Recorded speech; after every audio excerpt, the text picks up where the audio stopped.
ಯಾವುದೇ ಕಾನೂನು ಮತ್ತು ಕೂಡ ಮಹಿಳೆಗೆ ರಕ್ಷಣೆನೇ ಇಲ್ಲ. ಪ್ರತಿದಿನ ದೌರ್ಜನ್ಯಕ್ಕೆ ಒಳಗಾಗ್ತಾ ಇದ್ದೀವಿ, ಅತ್ಯಾಚಾರಕ್ಕೆ ಗುರಿಯಾಗ್ತಾ ಇದ್ದೀವಿ. ಕೌಟುಂಬಿಕ ಕಲಹಗಳು, ಯಾವುದೇ ಕಾನೂನು ಸುರಕ್ಷತೆ ಬಂದರೂ ನ್ಯಾಯ ಇಲ್ಲ. ನಿಮಗೆ ಗೊತ್ತಿದೆ, ಘನಘೋರ ದುರ್ಮರಣಕ್ಕೀಡಾಗಿದ್ದಾಳೆ ನಮ್ಮ ಅವರ ಕುಟುಂಬಕ್ಕೆ ಶಾಂತಿ ದೊರಕಲಿ. ಅವಳ ಏನಿದೆ, ಅವಳ ಜೀವದ ಮರಣವನ್ನು ಹೋರಾಡಿ ಅವಳು ಸಾವನ್ನಪ್ಪಿದ್ದಾಳೆ. ಅವಳ ಆತ್ಮಕ್ಕೆ ಶಾಂತಿ ಸಿಗಲಿ, ಅವರ ಕುಟುಂಬಕ್ಕೆ ನ್ಯಾಯ ಸಿಗಲಿ ಅಂತೇಳಿ ನಾನು ಆಶಿಸ್ತೀನಿ.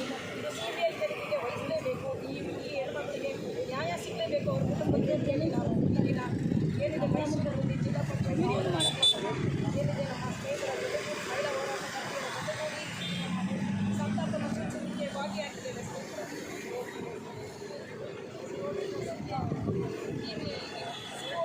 CBIಗೆ ತನಿಖೆಗೆ ಒಳಪಡಲೇಬೇಕು. ಕಾನೂನಿನ ಚೌಕಟ್ಟಿನಲ್ಲಿ ಮಹಿಳೆಗೆ ಇನ್ನೂ ಸುರಕ್ಷಿತವಾದ ಕಾನೂನು ಬರಲಿ ಅಂತೇಳಿ ನಾನು ಈ ದಿನ ಆಶಿಸ್ತೀನಿ.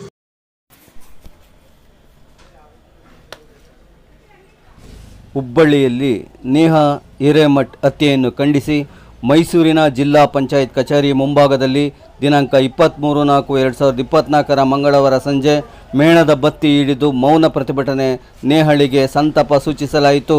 ಆರೋಪಿ ಫಯಾಜ್ಗೆ ಕಠಿಣ ಶಿಕ್ಷೆ ಗುಡಿಸಪಡಿಸಬೇಕೆಂದು ಮದ್ದೂರಿನ ಮಹಿಳಾ ಅಧ್ಯಕ್ಷರಾದ ರಜನಿ ರಾಜ್ ರವರು ಆಗ್ರಹಿಸಿದರು. ಮೈಸೂರಿನ ಮಹಿಳಾ ಹೋರಾಟಗಾರ್ತಿಯರು ನೇಹಳ ಕುಟುಂಬಕ್ಕೆ ನ್ಯಾಯ ಸಿಗಬೇಕಾದರೆ ಈ ಪ್ರಕರಣವನ್ನು CBI ತನಿಖೆಗೆ ವಹಿಸಬೇಕೆಂದು ಮಹಿಳಾ ಹೋರಾಟಗಾರ್ತಿಯರು ಆಗ್ರಹಿಸಿದರು. ಹೆಣ್ಣು ಮಕ್ಕಳ ರಕ್ಷಣೆ ಖಾತ್ರಿ